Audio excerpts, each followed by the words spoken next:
And these numbers really shocked me guys because the statistics have been beautifully worked out there. How? എങ്ങനെ ഞാനിത് predict ചെയ്തെന്നുള്ളത് ഞാനൊരു കിടിലൻ ചങ്ങായി ആയതുകൊണ്ടല്ല എനിക്കിത് പ്രെഡിക്റ്റ് ചെയ്യാൻ പറ്റിയത്. It's simply because of statistics. ചിലൊരു 150% ആണ് അവിടെ നമ്മൾ ആ സ്റ്റാറ്റിസ്റ്റിക്സ് നമുക്ക് തന്ന റിസൾട്ട്. 62 ടോപ്പിക്കിൽ നിന്ന് 98 ക്വസ്റ്റ്യൻസ് ചോദിച്ചു. ചോദ്യം വർത്താനൊന്നുമില്ല. ഇനി നിങ്ങളോട് ഏതാണ് കെമിസ്ട്രിയിൽ ഏറ്റവും ഇമ്പോർട്ടൻ്റ് ആയിട്ട് പഠിക്കേണ്ടതെന്ന് വെച്ച് കഴിഞ്ഞാൽ ഒബ്വിയസ്ലി ദാറ്റ് ഈസ് അപ്പോൾ ഇന്നവിറ്റബിൾ എന്ന് പറഞ്ഞിട്ട് എന്തായാലും ചോദിക്കുന്നു. നമ്മൾ പറഞ്ഞ 7 ടോപ്പിക്കിൽ നിന്ന് ടോട്ടലി 17 ക്വസ്റ്റ്യൻസ് ചോദിച്ചു. So if somebody ask me NEET 2025 ഏറ്റവും ഇമ്പോർട്ടൻ്റ് ആയിട്ടുള്ള ടോപ്പിക്സ് ഏതാണെന്ന് ചോദിച്ചു കഴിഞ്ഞാൽ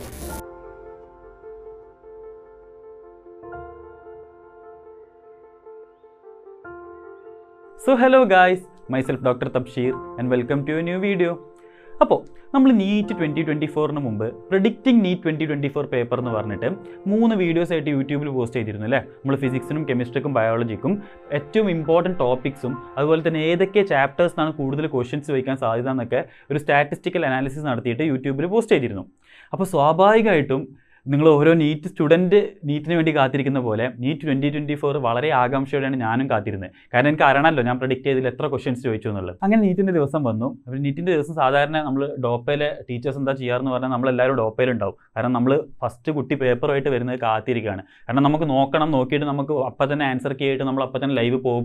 നമുക്ക് സ്റ്റുഡൻസിന് പറഞ്ഞെടുത്ത് എത്ര ക്വസ്റ്റ്യൻസ് ചോദിച്ചു എന്നുള്ള കാര്യമൊക്കെ അറിയാൻ വേണ്ടിയിട്ട് ഞങ്ങളെല്ലാവരും വളരെ എന്താ പറയുക ഒരു ഗ്രൂപ്പായിട്ട് കാത്തിരിക്കാരാണ് ക്വസ്റ്റ്യൻ പേപ്പറിന് വേണ്ടിയിട്ട്.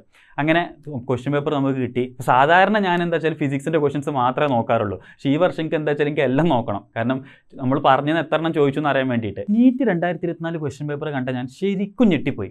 കാരണം നമ്മൾ പ്രെഡിക്റ്റ് ചെയ്തിരുന്നത് മോസ്റ്റ് ഇമ്പോർട്ടൻ്റ് ആയിട്ടുള്ള 62 ടോപ്പിക്സ് ആയിരുന്നു. ഫിസിക്സിലും കെമിസ്ട്രിയിലും ബയോളജിയിലും കൂടി ഏറ്റവും ഇമ്പോർട്ടൻ്റ് ആയിട്ട് ചോദിക്കാൻ സാധ്യതയുള്ള 62 ടോപ്പിക്സ് ആയിരുന്നു നമ്മൾ പ്രെഡിക്റ്റ് ചെയ്തത്. അതിൽ നിന്ന് എത്ര ക്വസ്റ്റ്യൻസ് ചോദിച്ചു വരുന്നത് നിങ്ങൾക്ക്? അതിൽ നിന്ന് 98 ക്വസ്റ്റ്യൻസ് ചോദിച്ചു. And these number really shocked me guys because the statistics have been beautifully worked out there. അതായത് നിങ്ങൾ ആ വീഡിയോ കണ്ടവരാണെന്നുണ്ടെങ്കിൽ നിങ്ങൾക്ക് അറിയുന്നുണ്ടാവും ഞാൻ അതിലൊരു ഭയങ്കര ഡീറ്റെയിൽഡ് അനാലിസിസ് നടത്തിയിട്ടില്ല. ഞാൻ സൂപ്പർഫിഷ്യൽ ആയിട്ടുള്ള ഒരു അനാലിസിസ് കഴിഞ്ഞ 8 വർഷത്തെ നീറ്റിൻ്റെ പേപ്പർ എടുത്തിട്ട് അതിൽ സൂപ്പർഫിഷ്യലായിട്ട് അനലൈസ് ചെയ്തിട്ട് ഒരു ഡാറ്റ ഉണ്ടാക്കുകയാണ് ചെയ്തത്. പക്ഷേ അതിൽ നിന്ന് കൂടി ഇത്ര ഹൈ നമ്പർ ഓഫ് ക്വസ്റ്റ്യൻസ് ചോദിച്ചു. നിങ്ങൾക്ക് അറിയുന്നുണ്ടോ 62 ടോപ്പിക്സേ ഞാൻ പറഞ്ഞിട്ടുള്ളൂ എന്നുണ്ടെങ്കിൽ അത് ഒരിക്കലും ഒരു ഡീറ്റെയിൽഡ് അനാലിസിസ് അല്ല. ഏറ്റവും ഇമ്പോർട്ടൻ്റ് ആയിട്ടുള്ള 62 ടോപ്പിക്കാണ് പറഞ്ഞത്. പക്ഷേ this is how statistics works. ഇത്ര ഒരു ഹൈ റേഷ്യോ എന്ന് വെച്ചാൽ ഒരു 150% ആണ് അവിടെ നമ്മൾ ആ സ്റ്റാറ്റിസ്റ്റിക്സ് നമുക്ക് തന്ന റിസൾട്ട്. 62 ടോപ്പിക്കിൽ നിന്ന് 98 ക്വസ്റ്റ്യൻസ് ചോദിച്ചു. അപ്പം ഞാൻ ഉറപ്പിച്ചു അടുത്ത കണ്ടൻറ്റ് എന്തായാലും ഇത് തന്നെയാണ്, വേറെ ഒന്നുമല്ല. ഈ കാര്യത്തിനെ കുറിച്ചായിരിക്കും നമ്മൾ അടുത്ത വീഡിയോ എന്നുള്ളത്. പക്ഷേ 1-2 ദിവസങ്ങൾ കഴിഞ്ഞപ്പോഴേക്കും നീറ്റിൻ്റെ റിവ്യൂ വന്ന് തുടങ്ങിയപ്പം കുട്ടികൾക്ക് എല്ലാവർക്കും നല്ല സ്കോർ ഉണ്ടെങ്കിലും റാങ്ക് മോശമാവാൻ സാധ്യതയുണ്ട്. കാരണം എല്ലാവരും ഭയങ്കര ഹൈ സ്കോറിങ് എക്സാമാണ്. അപ്പോൾ പ്രതീക്ഷിച്ച പല കുട്ടികൾക്കും കിട്ടുന്നില്ല. എല്ലാവരും ഭയങ്കര സങ്കടത്തിലാണ്. ഈ ഒരു ന്യൂസൊക്കെ ആയിരുന്നു കൂടുതൽ സ്റ്റുഡൻസിൻ്റെ റെസ്പോൺസും കാര്യങ്ങളൊക്കെ. ആരും പ്രതീക്ഷിച്ച പോലെ പെർഫോം ചെയ്തെന്ന് പറഞ്ഞിട്ട് 1-2 കുട്ടികൾ മാത്രമാണ് മെസ്സേജ് അയച്ചത്. ബാക്കി എല്ലാവരും ഡെസ്പ് ചെയ്യുന്നു. അപ്പോൾ എനിക്ക് തോന്നി that was not the right time for doing this video. കാരണം എന്താ വെച്ചാൽ അധികം പേരും ഡെസ്പാണ്. ഇപ്പം ഞാൻ ഈ വീഡിയോ ചെയ്ത് കഴിഞ്ഞാൽ അത് വേണ്ടവരിലോട്ട് എത്തില്ല എന്ന് തോന്നി. അങ്ങനെ വിചാരിച്ചു എല്ലാവരും ഒന്ന് അടുത്ത നീറ്റിലോട്ടുള്ള പേസ് പിക്ക് ചെയ്ത് തുടങ്ങിയിട്ട് വീഡിയോ ചെയ്യാമെന്ന് വിചാരിച്ചു. അതാണ് നമ്മൾ ഇന്നത്തെ content, predicting NEET 2025 paper. Because we have got an excellent accuracy of 80% in NEET 2024 paper.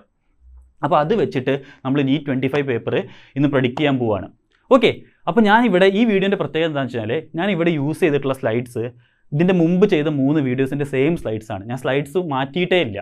കാരണം എന്താ വെച്ചാൽ നിങ്ങൾക്ക് അതിൻ്റെ ഒരു ഒതൻറ്റിസിറ്റിക്ക് വേണ്ടിയിട്ടാണ്. കാരണം ഞാൻ അന്ന് പറഞ്ഞ ടോപ്പിക്സ് തന്നെയാണ്. ആ ടോപ്പിക്സിൽ എത്ര ക്വസ്റ്റ്യൻസ് ചോദിച്ചു എന്നുള്ളത് മാത്രമാണ് നമ്മൾ ഇന്നത്തെ വീഡിയോയിൽ പറയുന്നത്. അത് കൂടാണ്ട് നീറ്റ് 2025 എന്തായാലും നമുക്ക് ഒരു പേപ്പറും കൂടി കിട്ടുമ്പോൾ കിട്ടുന്ന സ്റ്റാറ്റിസ്റ്റിക്കൽ ഡാറ്റ കൂടും. അപ്പം നീറ്റ് 24 പേപ്പറിനും കൂടി ഉൾക്കൊള്ളിപ്പിച്ചിട്ട് കൂടുതൽ ഏറ്റവും ഇമ്പോർട്ടൻ്റ് ആയിട്ടുള്ള കുറച്ചും കൂടി ടോപ്പിക്സ് തന്നെ ആഡ് ചെയ്തിട്ടുണ്ട്. അത് ഞാൻ അവസാനത്തോട്ട് കാണിക്കും. പക്ഷേ ഇനീഷ്യലി പഴയ സ്ലൈഡ്സ് മാത്രമേ ഉണ്ടായിരിക്കുള്ളൂ. ഇൻ കേസ് നിങ്ങൾ ആ പഴയ വീഡിയോസ് കണ്ടിട്ടില്ലെങ്കിൽ ജസ്റ്റ് ഒന്ന് പോയിട്ട് ആ പഴയ വീഡിയോസ് ഒന്ന് കാണും. 1.5x ഇട്ട് കണ്ടാൽ മതി, പെട്ടെന്ന് കാണാം. അപ്പോൾ നിങ്ങൾക്ക് കാരണം ഞാൻ ആ വീഡിയോൻ്റെ ഒരു കണ്ടിന്യൂവേഷൻ പോലെയാണ് ഇത് പ്രൊസീഡ് ചെയ്യാൻ പോകുന്നത്. ഓക്കെ, സോ ഇത്രയും ഇൻട്രൊഡക്ഷൻ മതിയെന്ന് തോന്നുന്നു. നമുക്ക് നേരെ വീഡിയോയിലോട്ട് പോകാം. വീഡിയോയിലോട്ട് പോകുന്നതിന് മുമ്പ് ഡോക്ടർ തബ്ഷീർ ടിപ്സ് എന്ന് പറഞ്ഞ ഈ ചാനൽ നിങ്ങൾ ഇതുവരെ സബ്സ്ക്രൈബ് ചെയ്തിട്ടില്ലെങ്കിൽ ഡെഫിനറ്റ്ലി ചാനൽ സബ്സ്ക്രൈബ് ചെയ്യാം. അപ്പോൾ the most important question here is how. എങ്ങനെ ഞാനിത് പ്രെഡിക്റ്റ് ചെയ്തു എന്നുള്ളത്. ഞാനൊരു കിടിലൻ ചങ്ങായി ആയതുകൊണ്ടല്ല എനിക്കിത് പ്രെഡിക്റ്റ് ചെയ്യാൻ പറ്റിയത്. It's simply because of statistics. അതായത് കഴിഞ്ഞ 8 വർഷത്തെ നീറ്റിൻ്റെ പേപ്പർ ആരെടുത്ത് നോക്കിക്കഴിഞ്ഞാലും കാണാൻ പറ്റാവുന്ന കാര്യങ്ങളാണ് ഞാനൊരു ഡാറ്റയാക്കി പ്രസൻറ്റ് ചെയ്തത്. ഓക്കെ, അപ്പോൾ സ്റ്റാറ്റിസ്റ്റിക്സ് ആണ് ഇവിടെ വർക്ക് ചെയ്തത്. അല്ലെങ്കിൽ മറ്റൊരു വാക്കിൽ പറയുകയാണെന്നുണ്ടെങ്കിൽ 80-20 റൂളാണ് ഇവിടെ വർക്ക് ചെയ്തത്. അപ്പോൾ 80-20 റൂൾ എന്താണെന്നുള്ളത് ഞാൻ കഴിഞ്ഞ വീഡിയോസിലൊക്കെ പറഞ്ഞാണ്. In any exam 80% of the questions will be asked from the 20% of topics. Okay, അപ്പോൾ ആ മോസ്റ്റ് ഇമ്പോർട്ടൻറ്റ് 20% ടോപ്പിക്സ് ഏതായിരുന്നു എന്നുള്ളതാണ് നമ്മൾ പറഞ്ഞത്. So the 80-20 rule has worked again. അപ്പോൾ ഇതാണ് നമ്മൾ നേരത്തെ പറഞ്ഞ നമ്പർ. നമ്മൾ ടോട്ടലി പ്രെഡിക്റ്റ് ചെയ്തത് 62 ടോപ്പിക്സ് ആയിരുന്നു. അതിൽ നമുക്ക് ചോദിച്ച ടോട്ടലി 98 ക്വസ്റ്റ്യൻസ് ആണ്. അപ്പോൾ നമുക്ക് ഇനി ആ ക്വസ്റ്റ്യൻസ് ഏതൊക്കെയാണെന്നുള്ളത് നോക്കാം, അല്ലെങ്കിൽ ആ മോസ്റ്റ് ഇമ്പോർട്ടൻറ്റ് ടോപ്പിക്സ് ഏതൊക്കെയാണെന്നുള്ളത് നോക്കാം. അപ്പം ഇത് ഞാൻ നേരത്തെ പറഞ്ഞ പോലെ നമ്മൾ ഓൾറെഡി ഡിസ്കസ് ചെയ്ത കാര്യങ്ങളാണ്, മുന്നത്തെ വീഡിയോയിൽ ഓൾറെഡി ഡിസ്കസ് ചെയ്ത കാര്യങ്ങളാണ്. അപ്പോൾ അതിൻ്റെ ഒരു കണ്ടിന്യൂഷൻ എന്നുള്ള രീതിയിലായിരിക്കും ഞാൻ പറയുന്നത്. ഓക്കെ, അപ്പോൾ നമുക്കിത് ഇന്നവിറ്റബിൾസ് എന്ന് പറഞ്ഞിട്ട് നമുക്ക് ബയോളജി സ്റ്റാർട്ട് ചെയ്യാം. അപ്പോൾ ബയോളജിയിൽ ഇത് ഇന്നവിറ്റബിൾസ് എന്ന് പറഞ്ഞിട്ട്, അതായത് എന്തായാലും ചോദിക്കുമെന്ന് പറഞ്ഞ് 7 ടോപ്പിക്സ് ഞാൻ പറഞ്ഞിരുന്നു. ഓക്കെ, ഇതായിരുന്നു കഴിഞ്ഞ 8 വർഷത്തെ പേപ്പറുകളിൽ എന്തായാലും ചോദിച്ച ടോപ്പിക്സ്. ആ 7 ടോപ്പിക്സിൽ നിന്ന് ചോദിച്ചത് ടോട്ടൽ 17 നമ്പർ ഓഫ് ക്വസ്റ്റ്യൻസ് ആണ്.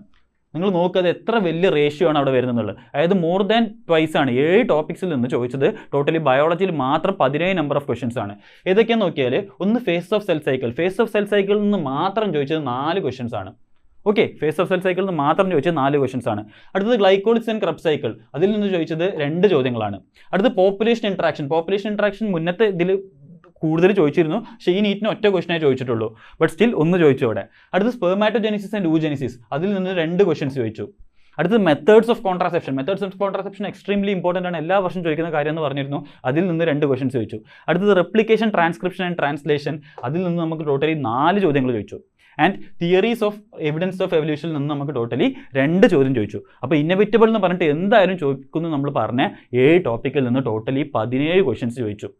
ഓക്കെ, അപ്പോൾ നമ്മൾ ആദ്യം അനാലിസിസ് മാത്രമാണ് നടത്തുന്നത്. ഞാൻ പറഞ്ഞല്ലോ, നമ്മൾ അവസാനത്തോട്ട് നീറ്റ് 2025 കൂടുതലായിട്ട് നിങ്ങൾ ഇൻക്ലൂഡ് ചെയ്യുന്ന ടോപ്പിക്സ് ഏതാണെന്നുള്ളത് നമ്മൾ പറയും. ഓക്കെ, ഇനി നമ്മൾ ദി ഹൈ ഈൽഡ് ടോപ്പിക്സ് എന്ന് പറഞ്ഞിട്ട്, അതായത് എന്തായാലും ചോദിക്കുന്നു നമുക്ക് ഉറപ്പില്ല, എന്നാലും ചോദിക്കാൻ വളരെ സാധ്യത ഉണ്ടെന്ന് പറഞ്ഞിട്ട് നമ്മൾ ടോട്ടലി 22 ടോപ്പിക്സ് പറഞ്ഞിരുന്നു. ഓക്കെ, 22 ടോപ്പിക്സ് പറഞ്ഞിരുന്നു. ആ 22ൽ നിന്ന് 35 ക്വസ്റ്റ്യൻസ് ചോദിച്ചു. ഓക്കെ, 35 ക്വസ്റ്റ്യൻസ് ചോദിച്ചു. അപ്പോൾ നമ്മൾ ടോട്ടലി ബയോളജിയിൽ പറഞ്ഞത് 22ഉം 7ഉം 29 ടോപ്പിക്സ് ആണ്. അതിൽ നിന്ന് 35ഉം 17ഉം 52 ക്വസ്റ്റ്യൻസ് ചോദിച്ചു നമുക്ക്. ഓക്കെ, അപ്പോൾ ബയോളജിയിൽ നിന്ന് 52 ക്വസ്റ്റ്യൻസ്, നമ്മൾ പറഞ്ഞ 29 ടോപ്പിക്സിൽ നിന്ന് 52 ക്വസ്റ്റ്യൻസ് ചോദിച്ചു. അത് ഏതൊക്കെയാണെന്നുള്ളത് നോക്കാം. അപ്പോൾ ഫസ്റ്റ് തന്നെ പ്ലാന്റ് ഗ്രോത്ത് റെഗുലേറ്റേഴ്സ്, അതിൽ എസ്പെഷ്യലി ഗിബർലിൻ, ഇത് മോസ്റ്റ് ഇമ്പോർട്ടൻറ്റ് ടോപ്പിക്കിൽ ഒന്നാന്ന് ഞാൻ പറഞ്ഞിരുന്നു. അതിൽ ഗിബർലിൻ്റെ തന്നെ ഒരു ക്വസ്റ്റ്യൻ ചോദിച്ചു. അതുകൂടാണ്ട് പ്ലാന്റ് ഗ്രോത്ത് റെഗുലേറ്റേഴ്സിന് ഓക്സിൻ്റെ ഒരു ക്വസ്റ്റ്യൻ ചോദിച്ചു. അപ്പോൾ അത് രണ്ടും കൂടി കൂട്ടിയിട്ട് പ്ലാന്റ് ഗ്രോത്ത് റെഗുലേറ്റേഴ്സിന് മാത്രം 2 ക്വസ്റ്റ്യൻ ചോദിച്ചു. ഓക്കെ, അടുത്തത് മെൻഡേലിയൻ ഇൻഹെറിറ്റൻസ് ഈ പ്രാവശ്യം ഒരുപാട് ക്വസ്റ്റ്യൻസ് ചോദിച്ചു. ക്രോസിങ്ങിൻ്റെ ഒരുപാട് ക്വസ്റ്റ്യൻസ് ഉണ്ടായിരുന്നു. ടോട്ടൽ 4 ക്വസ്റ്റ്യൻസ് ചോദിച്ചു മെൻഡേലിയൻ ഇൻഹെറിറ്റൻസിന്. അടുത്തത് ലാക്കോപ്രോണിൻ്റെ ഒരു ക്വസ്റ്റ്യൻ ഉണ്ടായിരുന്നു. ഇമ്മ്യൂണിറ്റിൻ്റെ 2 ക്വസ്റ്റ്യൻ ഉണ്ടായിരുന്നു. ഇമ്മ്യൂണിറ്റിൻ്റെ തന്നെ ഒരു ക്വസ്റ്റ്യൻ ഉണ്ടായിരുന്നു, സ്പ്ലീൻ്റെ ഒക്കെ പറഞ്ഞിട്ട്. അത് കൂടാണ്ട് ഓട്ടോ ഇമ്മ്യൂണിറ്റിൻ്റെ ഒരു ക്വസ്റ്റ്യൻ ഉണ്ടായിരുന്നു. അടുത്തത് transmission and causative organism of disease, സ്ഥിരം ചോദിക്കാറുള്ള ക്വസ്റ്റ്യൻ, ഹ്യൂമൻ ഹെൽത്ത് ഡിസീസ് എന്നുള്ള മാച്ച് ഓഫ് ഫോളോയിങ് 2 ക്വസ്റ്റ്യൻ ചോദിച്ചു. അടുത്തത് ആനിമൽ ടിഷ്യൂസിന് 2 ക്വസ്റ്റ്യൻ ചോദിച്ചു. എൻ്റെ ഓർമ്മ ശരിയാണെന്നുണ്ടെങ്കിൽ ഒന്ന് എപ്പിത്തീലിയൽ ടിഷ്യൂ ആണ്, രണ്ടാമത്തെ ഏതാണെന്ന് എനിക്ക് കറക്റ്റ് ഓർമ്മയില്ല. പക്ഷേ എന്തായാലും 2 ക്വസ്റ്റൻസ് ആനിമൽ ടിഷ്യൂസും ചോദിച്ചു. അത് കഴിഞ്ഞ് PCR റെസ്ട്രിക്ഷൻ എൻഡോന്യൂക്ലിയസ്, അതായത് റീകോമ്പിനന്റ് DNA ടെക്നോളജി, അതിൽ നിന്ന് ടോട്ടൽ 3 ചോദ്യങ്ങൾ ചോദിച്ചു. ഓക്കെ, ഗ്രോത്ത് കർവിൽ നിന്നൊരു ചോദ്യം, എക്കോളജിക്കൽ പിരമിഡിൽ നിന്നൊരു ചോദ്യം, examples in morphology and anatomy of flowering plants, ഇതിൽ നിന്ന് ടോട്ടൽ 4 ചോദ്യങ്ങൾ ചോദിച്ചു. അതായത് മോർഫോളജി ഓഫ് ഫ്ലവറിംഗ് പ്ലാന്റ്സ് ഈ വർഷം ഒരുപാട് ക്വസ്റ്റൻസ് ചോദിച്ചിട്ടുണ്ട്. അതിൽ എക്സാമ്പിൾസ് അനാറ്റമിയിലും മോർഫോളജിയും കൂടി ടോട്ടൽ 4 ചോദ്യങ്ങൾ ചോദിച്ചു. അടുത്തത് BT cotton and genetically engineered insulin. BT cotton extremely important ടോപ്പിക്കാണ് ഞാൻ പറഞ്ഞിരുന്നു. അതിൽ നിന്ന് നമുക്ക് ടോട്ടൽ 2 ചോദ്യങ്ങൾ ചോദിച്ചു. അടുത്ത ടൈപ്സ് ഓഫ് ക്രോമോസോംസ്, അതിൽ ഈ വർഷം ചോദ്യങ്ങൾ ഉണ്ടായിരുന്നില്ല. അടുത്ത C3 C4 pathway and RuBisCO enzyme, ഇത് ഇന്ന് ടോട്ടൽ നമുക്ക് 3 ചോദ്യം ചോദിച്ചു. അതായത് റുബിസ്കോ എൻസൈമിനെ കുറിച്ച് സ്പെസിഫിക് ആയിട്ട് ഒരു ചോദ്യം ചോദിച്ചു. അതല്ലാണ്ട് C3 C4 പാത്വേ വരുന്ന 2 ക്വസ്റ്റ്യൻ ചോദിച്ചു. ടോട്ടലി അവിടെ നിന്ന് അങ്ങനെ 3 ക്വസ്റ്റ്യൻസ് ചോദിച്ചു. ഇത് കൂടാണ്ട് examples of plant and animal kingdom, ഇതിന് ടോട്ടലി 3 ചോദ്യങ്ങൾ ചോദിച്ചു. അതായത് ആനിമൽ കിങ്ഡത്തിന് എക്സാമ്പിൾസ് അല്ലാത്ത ക്വസ്റ്റൻസും ഉണ്ടായിരുന്നു, പക്ഷേ എക്സാമ്പിൾസ് മാത്രമായിട്ട് പ്ലാന്റ് കിങ്ഡം ആനിമൽ കിങ്ഡത്തിനും കൂടി 3 ക്വസ്റ്റൻസ് ചോദിച്ചു. ട്രാൻസ്പോർട്ട് ഓഫ് ഓക്സിജൻ നിന്ന് 1 ക്വസ്റ്റൻ. ജെൽ ഇലക്ട്രോഫോറസിസ് ഈ വർഷം ചോദ്യം ഉണ്ടായില്ല. മെന്റലിയൻ ആൻഡ് ക്രോമോസോമൽ ഡിസോർഡേഴ്സ് നമുക്ക് 1 ക്വസ്റ്റൻ ചോദിച്ചു. അതായത് ഡൗൺ സിൻഡ്രോം, ക്ലൈൻഫെൽട്ടൻ സിൻഡ്രോം, അതെല്ലാം വരുന്നൊരു മാച്ച് ദ ഫോളോയിങ് ചോദിച്ചു. സെക്കൻഡറി സൈലം ഈ വർഷം ക്വസ്റ്റൻ ഉണ്ടായിരുന്നില്ല. പാക്കേജിംഗ് ഓഫ് DNA ഈ വർഷം ക്വസ്റ്റൻ ഉണ്ടായിരുന്നില്ല. അടുത്തത് സയന്റിസ്റ്റ് ഇൻ ജെനറ്റിക്സ്, അതിൽ നിന്ന് 1 ക്വസ്റ്റൻ ചോദിച്ചു. അടുത്തത് opioids and other drugs, human health and ഡിസീസിന് മാച്ച് ദ ഫോളോയിങ് ക്വസ്റ്റൻ ആയിട്ട് ഓപ്പിയോയിഡ്സ് ആൻഡ് അതർ ഡ്രഗ്സ് ചോദിച്ചു. അടുത്തത് stem modification, monocot and dicot, അതായത് സ്റ്റെമ്മിന്റെ ഫിഗർ വെച്ചിട്ടുള്ള 1 ക്വസ്റ്റൻ ഉണ്ടായിരുന്നു. സോ ഞാൻ പെട്ടെന്ന് പറഞ്ഞു പോകാൻ കാരണം വേറൊന്നുമില്ല, കാര്യം നമ്മളിത് ഓൾറെഡി ഡിസ്കസ് ചെയ്ത കാര്യമാണ്. അതുകൊണ്ടാണ് സ്പീഡിൽ പറഞ്ഞു പോയത്. അല്ലെങ്കിൽ ഇത് ഭയങ്കര ലെങ്തിയർ വീഡിയോ പോകും. കാരണം നമുക്ക് ബയോളജി കഴിഞ്ഞ്, ഫിസിക്സ് കഴിഞ്ഞ്, കെമിസ്ട്രിയും പറഞ്ഞ്, അതിനുശേഷം നീറ്റ് 2025 അപ്ഡേറ്റും കൂടി പറഞ്ഞു കഴിയുമ്പോഴേക്കും ഇത് ഭയങ്കര ലെങ്തിയർ വീഡിയോ പോകും. അപ്പോൾ അതുകൊണ്ടാണ് കുറച്ച് സ്പീഡിൽ പോകുന്നത്. ഓക്കെ, അപ്പോൾ നമ്മൾ ബയോളജിയിൽ നമ്മൾ പറഞ്ഞ 29 ടോപ്പിക്കിൽ നിന്ന് ടോട്ടലി നമുക്ക് 52 ക്വസ്റ്റ്യൻസ് ചോദിച്ചു. ഓക്കെ, ബയോളജി പ്രിഡിക്ഷൻ വീഡിയോയിൽ ഞാൻ പറഞ്ഞിരുന്നു, if somebody ask me which are the most important chapters in biology NCERT for NEET എന്ന് ചോദിച്ചു കഴിഞ്ഞാൽ I would say there are 4 chapters. എന്നിട്ട് ആ 4 ചാപ്റ്റേഴ്സിനെ നമ്മൾ ഒരു ടേബിളിൽ യെല്ലോ കളറൊക്കെ കൊടുത്ത് മാർക്ക് ചെയ്തിരുന്നു. ഈ ടേബിൾ നമ്മളെ പ്രീവിയസ് വീഡിയോയിലുള്ള സെയിം ടേബിൾ തന്നെയാണ്, ഒറ്റ മാറ്റമേ ഉള്ളൂ. ഞാൻ ഇവിടെ പുതിയൊരു കോളം ആഡ് ചെയ്തു, നീറ്റ് 24 എന്ന് പറഞ്ഞിട്ട് പുതിയൊരു കോളം. അതായത് എത്ര ക്വസ്റ്റ്യൻസ് ഇതുവരെയുള്ളത് നമ്മളെ പ്രഡിക്ഷൻസ് ആയിരുന്നു അല്ലേ, ഇതുവരെയുള്ളത് നമ്മളെ പ്രഡിക്ഷൻസ് ആണ്. അതിൻ്റെ ആവറേജ് ആണ് നമ്മളിവിടെ പറഞ്ഞത്, ലാസ്റ്റ് 3 വർഷത്തെ ആവറേജ് ആയിരുന്നു ഇവിടെ പറഞ്ഞത്. അപ്പോൾ അത് കൂടാണ്ട് നീറ്റ് 2024 ആക്ച്വലി എത്ര ക്വസ്റ്റ്യൻസ് ചോദിച്ചു എന്നുള്ളത് കൂടി ഞാൻ ഈ സൈഡിൽ ആഡ് ചെയ്തിട്ടുണ്ട്. അത് മാത്രമാണ് വ്യത്യാസം. അപ്പോൾ മോസ്റ്റ് ഇമ്പോർട്ടൻ്റ് ആയിട്ട് യെല്ലോ കളറിൽ കൊടുത്തിട്ട് നമ്മൾ മാർക്ക് ചെയ്ത ചാപ്റ്റേഴ്സ് ആയിരുന്നു. ഒന്ന് ബയോടെക്നോളജി പ്രിൻസിപ്പിൾസ്, 2 ജെനറ്റിക്സിലെ 2 ചാപ്റ്റർ, പ്രിൻസിപ്പിൾസ് ഓഫ് ഇൻഹെറിറ്റൻസും മോളിക്കുലർ ബേസ് ഓഫ് ഇൻഹെറിറ്റൻസും. അടുത്തത് സെൽ സൈക്കിൾ ആൻഡ് ഡിവിഷൻ. ഈ 4 ചാപ്റ്റേഴ്സാണ് ഏറ്റവും ഇമ്പോർട്ടൻറ്റ് നമ്മൾ പറഞ്ഞിരുന്നു. മോസ്റ്റ് ഇമ്പോർട്ടൻറ്റ് പറഞ്ഞ ഈ 4 ചാപ്റ്റേഴ്സിന് എത്ര ക്വസ്റ്റ്യൻസ് ചോദിച്ചു എന്ന് നോക്കാം. സെൽ സൈക്കിൾ ആൻഡ് ഡിവിഷൻ നമ്മൾ പറഞ്ഞ ആവറേജ് 3.5 ആയിരുന്നു. കഴിഞ്ഞ 3 വർഷങ്ങളിൽ മാത്രം നോക്കുകയാണെങ്കിൽ അത് 5 ആയിരുന്നു. ഈ വർഷം ചോദിച്ചത് 4. സെൽ സൈക്കിൾ ആൻഡ് ഡിവിഷൻ എത്ര ചെറിയ ചാപ്റ്ററാണെന്ന് നിങ്ങൾക്ക് അറിയാം, പക്ഷേ സ്റ്റാറ്റിസ്റ്റിക്കലി സ്പീക്കിംഗ് ആ ചാപ്റ്റർ ഇമ്പോർട്ടൻ്റ് ആയിരുന്നു. അതുപോലെ തന്നെ അത്ര ചെറിയ ചാപ്റ്റർ ആയിട്ട് പോലും അതിൽ നിന്ന് 4 ക്വസ്റ്റ്യൻ ചോദിച്ചു. ജെനറ്റിക്സ് എന്ന് 2 ചാപ്റ്ററിനും കൂടി ആവറേജ് 8.3 + 4 12 ആയിരുന്നു ആവറേജ്. ഈ വർഷം 6 + 6 2 ചാപ്റ്ററിനും കൂടി 12 ക്വസ്റ്റ്യൻസ് കറക്റ്റ് ചോദിച്ചു. ഓക്കെ, 2 ചാപ്റ്ററിന് മാത്രം 12 ക്വസ്റ്റ്യൻസ് ചോദിച്ചു. ഓക്കെ, ഇനി അടുത്ത ചാപ്റ്റേഴ്സ് ബയോടെക്നോളജി പ്രിൻസിപ്പിൾസ്. ബയോടെക്നോളജി പ്രിൻസിപ്പിൾസിന് നമ്മളുടെ സ്റ്റാറ്റിസ്റ്റിക്സ് പ്രകാരം ചോദിക്കേണ്ടത് 6 ക്വസ്റ്റ്യൻ ആയിരുന്നു, അവിടുന്ന് 5 ക്വസ്റ്റ്യൻ ചോദിച്ചു. That means statistics has worked again.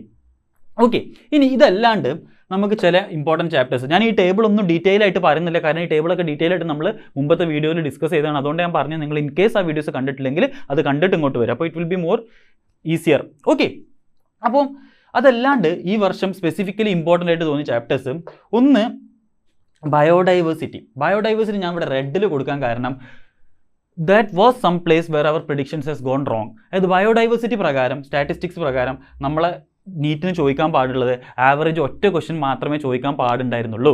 പക്ഷേ അവിടെ 5 ക്വസ്റ്റ്യൻസ് ചോദിച്ചു. ഓക്കെ, സോ നമ്മുടെ സ്റ്റാറ്റിസ്റ്റിക്സ് തെറ്റിയൊരു സ്ഥലമാണ് ബയോഡൈവേഴ്സിറ്റി. അപ്പോൾ ബയോഡൈവേഴ്സിറ്റി പുതിയ കരിക്കുലം പ്രകാരം may be they are considering it as important. അതുകൊണ്ട് ബയോഡൈവേഴ്സിറ്റിക്ക് നിങ്ങൾ ഇനിയുള്ള വർഷങ്ങളിൽ കൂടുതൽ ഇമ്പോർട്ടൻസ് കൊടുക്കണം. ഓക്കെ, ഒന്ന് അത്. 2 ഹ്യൂമൻ റീപ്രൊഡക്ഷൻ. അത് നമ്മൾ സ്റ്റാറ്റിസ്റ്റിക്കലി 3 ക്വസ്റ്റ്യൻസ് വരുന്നതാണ് പ്രതീക്ഷിച്ചത്, പക്ഷേ 5 എണ്ണം ചോദിച്ചു. ഓക്കെ, കാരണം കുറേ ചാപ്റ്റേഴ്സ് ഒഴിവാക്കിയിട്ടുണ്ടല്ലോ. അടുത്തത് മോർഫോളജി ഓഫ് ഫ്ലവറിംഗ് പ്ലാന്റ്സ്. ഞാൻ നേരത്തെ പറഞ്ഞു നമ്മൾ ആവറേജ് പ്രഡിക്ഷനോട് 3.3 ആയിരുന്നു, പക്ഷേ ആക്ച്വലി അവിടുന്ന് 5 ക്വസ്റ്റ്യൻസ് ചോദിച്ചു. സോ അതും ഇമ്പോർട്ടൻ്റ് ആയിട്ട് വരുന്ന ചാപ്റ്ററാണ്.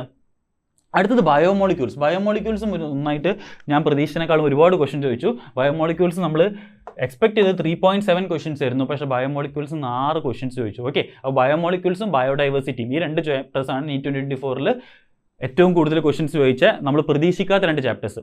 ഓക്കെ, സോ ബാക്കി ഒരുവിധ എല്ലാ ചാപ്റ്റേഴ്സിലും നമ്മൾ പ്രതീക്ഷിച്ച അത്ര ക്വസ്റ്റ്യൻസ് തന്നെയാണ് ചോദിച്ചിട്ടുള്ളത്. ഞാൻ പറഞ്ഞിരുന്നു ഹ്യൂമൻ ഫിസിയോളജിയിൽ എല്ലാ വർഷം ചോദിക്കാറ് 2 വീതം ക്വസ്റ്റ്യൻസ് ആണ്. ഈ വർഷം നിങ്ങൾ നോക്കിയാൽ കറക്റ്റ് എല്ലാ ചാപ്റ്ററിനും 2 വീതം ക്വസ്റ്റ്യൻസ് കറക്റ്റ് ചോദിച്ചിട്ടുണ്ട്. അപ്പോൾ ബാക്കി എല്ലാ ചാപ്റ്റേഴ്സും ഓൾമോസ്റ്റ് നമ്മൾ സ്റ്റാറ്റിസ്റ്റിക്കലി പ്രെഡിക്റ്റ് ചെയ്ത പോലെ തന്നെയാണ് ചോദിച്ചിട്ടുള്ളത്. അപ്പോൾ ഇത്രയാണ് ഞാൻ ബയോളജിയിൽ നിങ്ങളോട് ഡിസ്കസ് ചെയ്യാൻ ഉദ്ദേശിച്ച കാര്യങ്ങൾ. ഇനി നമുക്ക് നേരെ ഫിസിക്സിലോട്ട് പോകാം. ഓക്കെ, അപ്പോൾ നമ്മളും പറഞ്ഞല്ലോ നമ്മൾ ഒരുപാട് വീഡിയോയുടെ ലെങ്ത്ത് കൂടരുതെന്ന് വിചാരിച്ചിട്ടാണ് നമ്മൾ പെട്ടെന്ന് പറഞ്ഞു പോകുന്നത്. ഓക്കെ, സോ ഫിസിക്സിലെ ഇന്നവിറ്റബിൾസിലെ കാര്യങ്ങൾ. ഫിസിക്സിൽ നമ്മൾ ടോട്ടലി പറഞ്ഞിരുന്നത് 6 ടോപ്പിക്സ് ആണ് എല്ലാ വർഷം ചോദിക്കുമെന്ന് പറഞ്ഞത്. ആ 6 ടോപ്പിക്കിൽ നിന്ന് നമുക്ക് ടോട്ടലി 7 ചോദ്യങ്ങൾ ചോദിച്ചു. ഓക്കെ, അതിലൊരു ടോപ്പിക്കായിരുന്നു LCR സർക്യൂട്ട്. LCR സർക്യൂട്ടിൽ ഈ വർഷം ചോദ്യങ്ങൾ ഉണ്ടായിരുന്നില്ല. അടുത്തത് combination of lens and mirror, ray ഓപ്റ്റിക്സിലെ ചോദ്യം. അതിൽ നിന്ന് നമുക്ക് 2 ക്വസ്റ്റ്യൻ ചോദിച്ചു. ഓക്കെ, ഒന്ന് ടെലിസ്കോപ്പിൻ്റെ ഒരു ക്വസ്റ്റനും അതല്ലാണ്ടൊരു ക്വസ്റ്റനും. അടുത്തത് YDSC. നമ്മൾ പറഞ്ഞത് വേവ് ഒപ്റ്റിക്സിന് എന്തായാലും ഒരു ക്വസ്റ്റൻ ഉണ്ടാവും. ആ ക്വസ്റ്റൻ ഷുവർലി YDSC ആയിരിക്കും. അത് ഈ വർഷം ചോദിച്ചിട്ടുണ്ട്. അടുത്തത് ഫോട്ടോ ഇലക്ട്രിക് എഫക്റ്റിന് ഈ വർഷം ഒരു ക്വസ്റ്റൻ ചോദിച്ചു. അടുത്തത് റേഡിയോ ആക്റ്റീവ് ഡീകെ. ഇത് ആക്ച്വലി ഞാൻ കഴിഞ്ഞ ഫിസിക്സിൻ്റെ വീഡിയോ പോസ്റ്റ് ചെയ്തപ്പം എന്നോട് പല കുട്ടികളും ഒന്ന് കമൻറ്റ് ചെയ്തു, സാറേ റേഡിയോ ആക്റ്റീവ് ഡീകെ ഡിലീറ്റഡ് അല്ലേ എന്ന്. ശരിക്കും പറഞ്ഞാൽ എനിക്ക് ഈ വീഡിയോ ചെയ്യുമ്പോൾ എനിക്ക് അറിയില്ലായിരുന്നു റേഡിയോ ആക്റ്റീവ് ഡീകെ ഡിലീറ്റഡ് ആണെന്നുള്ളത്. പക്ഷേ radio active decay was so frequently ആസ്ഡ്, അതുകൊണ്ടാണ് ഇത് ഇൻക്ലൂഡ് ചെയ്തത്. പക്ഷേ ഡിലീറ്റഡ് ടോപ്പിക്കായിട്ട് പോലും റേഡിയോ ആക്റ്റീവ് ഡീകെ എന്ന് ഈ വർഷം ഒരു ക്വസ്റ്റൻ ചോദിച്ചു. ഓക്കെ, അടുത്ത് ലോജിക് ഗേറ്റ്സ്. ലോജിക് ഗേറ്റ്സ് നമ്മൾ പറഞ്ഞിരുന്നു one of the most important topics ആണ്. ലോജിക് ഗേറ്റിൽ നിന്ന് 2 ക്വസ്റ്റൻ ചോദിച്ചു. അങ്ങനെ ഇന്നവിറ്റബിൾസ് 6 ടോപ്പിക്സിൽ നിന്ന് ഫിസിക്സിൽ നിന്ന് ടോട്ടൽ 7 ക്വസ്റ്റൻസ് ചോദിച്ചു. അടുത്തത് ഫിസിക്സിൽ ഹൈയിൽ ടോപ്പിക്സ്. ഹൈയിൽ ടോപ്പിക്സിൽ നമ്മൾ പറഞ്ഞിരുന്ന ഫസ്റ്റത്തെ സാധനമാണ് പ്രാക്ടിക്കൽ ഫിസിക്സിലെ സ്ക്രൂ ഗേജും വെർനിയർ കാലിപ്പറും. അതിൽ നിന്ന് ഒരു ക്വസ്റ്റൻ ചോദിച്ചു. പ്രാക്ടിക്കൽ ഫിസിക്സും പ്രാക്ടിക്കൽ കെമിസ്ട്രിയും എക്സ്ട്രീംലി ഇമ്പോർട്ടൻ്റ് ആണ് നമ്മൾ പറഞ്ഞിരുന്നു അല്ലേ. അതിൽ പ്രാക്ടിക്കൽ കെമിസ്ട്രിയിൽ നിന്ന് ഈ വർഷം ക്വസ്റ്റൻ ചോദിച്ചിട്ടുണ്ട്, പ്രാക്ടിക്കൽ ഫിസിക്സിനും ക്വസ്റ്റൻ ചോദിച്ചിട്ടുണ്ട്. പ്രാക്ടിക്കൽ കെമിസ്ട്രിയിൽ നിന്ന് 2 ക്വസ്റ്റൻ ചോദിച്ചു, പ്രാക്ടിക്കൽ ഫിസിക്സിന് ഒരു ക്വസ്റ്റൻ ചോദിച്ചു. അടുത്ത് സെൻറ്റർ ഓഫ് മാസിനെ കുറിച്ച് ഒരു ക്വസ്റ്റൻ ഉണ്ടായിരുന്നു. അടുത്ത് സിമ്പിൾ ഹാർമോണിക് മോഷനെ കുറിച്ച് ഒരു question. Okay, simple harmonic motion oscillation എന്നൊരു ക്വസ്റ്റൻ. അടുത്ത് വേവ് കോളംസ് ഈ വർഷം ചോദ്യം ചോദിച്ചിട്ടില്ല. ഇലക്ട്രിക് ഡൈപോൾ ഡയറക്റ്റ് ഒരു ക്വസ്റ്റൻ ഉണ്ടായിരുന്നു. അടുത്തത് കപ്പാസിറ്റേഴ്സ് ഈ വർഷം ഒരുപാട് ക്വസ്റ്റൻസ് ഉണ്ടായിരുന്നു. കപ്പാസിറ്റേഴ്സ് നമ്മൾ ഈ ഹൈ ടോപ്പിക്സിൽ 3 റെഡ് കളർ ടോപ്പിക്സ് ആണ് കൊടുത്തിട്ടുണ്ടായിരുന്നത്. ആ 3 റെഡ് കളർ ടോപ്പിക്സിനും കൂടി 4, 3, 7, 1, 8 ചോദ്യം ചോദിച്ചു.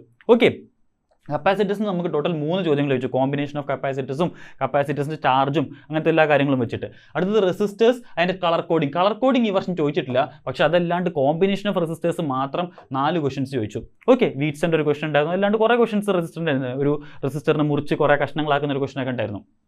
ഓക്കെ, അടുത്തത് electric and magnetic field due to different objects. Shell കാരണം റിംഗ് കാരണം ഒക്കെ ഉണ്ടാകുന്ന ഇലക്ട്രിക്കും മാഗ്നറ്റിക് ഫീൽഡ്, അതിൻ്റെ സെൻറ്ററിൽ ഉണ്ടാകുന്ന ഇലക്ട്രിക് ഫീൽഡ് എത്രയാണ്, മാഗ്നറ്റിക് ഫീൽഡ് എത്രയാണ്, ആ ടോപ്പിക് ഇമ്പോർട്ടൻ്റ് നമ്മൾ പറഞ്ഞിരുന്നു. അതിൽ നിന്ന് 2 ക്വസ്റ്റൻ ചോദിച്ചു.